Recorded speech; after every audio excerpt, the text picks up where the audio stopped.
Yeah.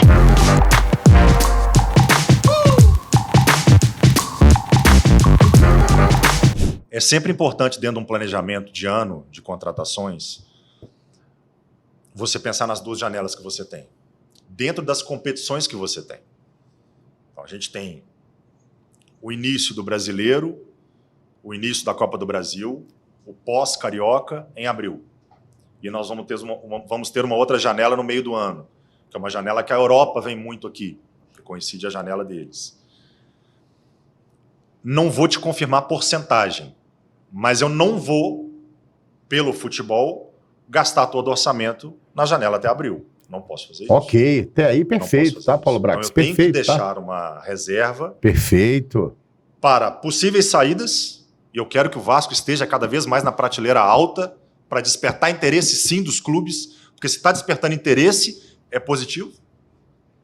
Clube que está lá embaixo não tem interesse em jogador. Então eu quero que os clubes realmente tenham interesse em atletas do Vasco. E eu preciso ter o planejamento de reposição, ou o planejamento de novas investidas no meio do ano. Não me agrada começar o Brasileiro com 40%, 50% de elenco montado, como outros clubes fizeram esse ano, no campeonato da Série A desse ano. Me agrada ter um planejamento quase ótimo, ou otimizado, no sentido de otimizado, no início do Brasileiro, mas vou precisar agir na janela do meio do ano, que é uma janela que pode ser de correção de algo que deu errado, ou correção para cima de algo que dê certo e potencializar isso. E sobre o furo que você falou, do teto, o que o grupo nos permitiu é que, se entrar receitas novas, a gente pode investir. Por favor, cara. Vamos lá, receitas novas. E aí entra a questão do próprio Andrei, que a gente precisa debater isso aqui. Que é o exemplo mais palpável, exatamente.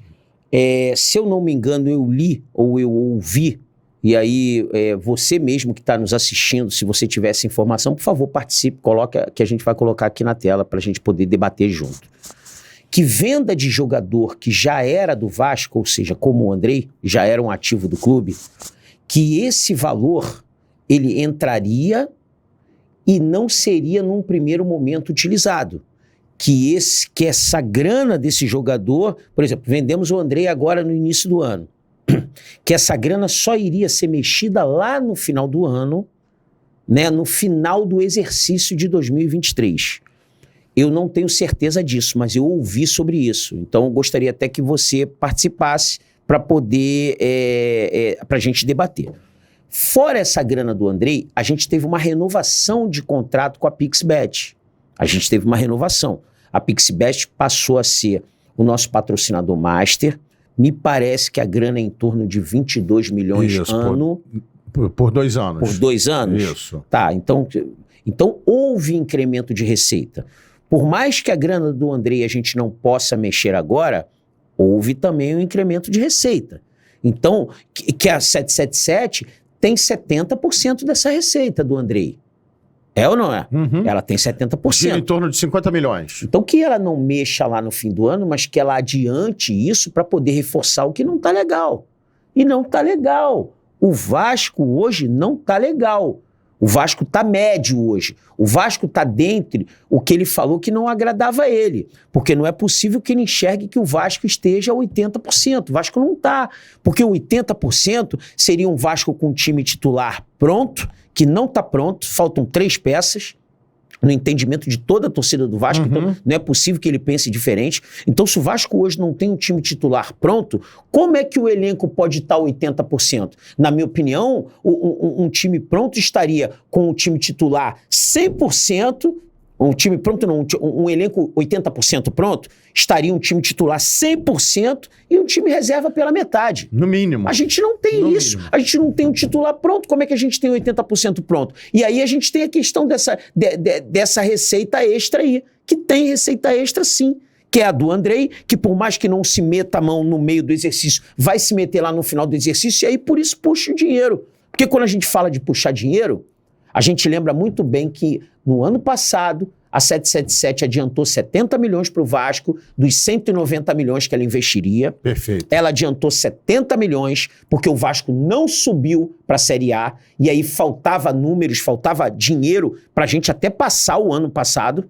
70 veio até antes Os da assinatura. 70 veio antes da assinatura de contrato, que se a gente não assinasse o contrato, teria que devolver e pagar juros. Perfeito. E cadê os 120 milhões do ano passado? Cadê os 120 milhões para completar os 190 milhões do ano passado? Eu vou dar uma de advogado do diabo, que os 120 milhões, né, e a gente sabe disso, e aí, às vezes alguns torcedores acabam confundindo, a gente sabe que todo esse orçamento ele é pro futebol, né, ele não é pra contratação. Claro. Tudo que é inerente ao futebol tá dentro dessa verba. Então a gente sabe que, por exemplo, vamos jogar todos os custos do futebol do segundo semestre do ano passado dentro desses 20 milhões, desses 120 milhões.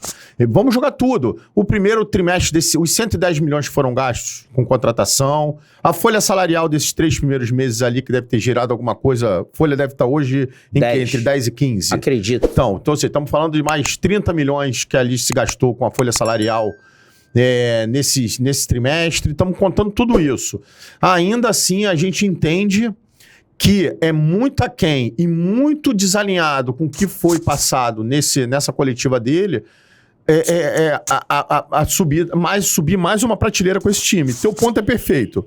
A gente precisaria, para falar de que um elenco está 80% ou 90% pronto e de que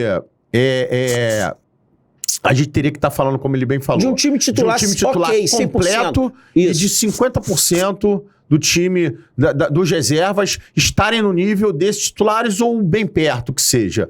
E hoje o Vasco não tem nem o time titular completo, vamos deixar de citar ali 2, 3 jogadores pelo menos. O reserva é o contrário, a gente vai citar no máximo 1, 2, 3, vamos citar o Ivan, o Marlon e o Figueiredo, por exemplo. Talvez o lateral direito, o Paulo Henrique. Que já não...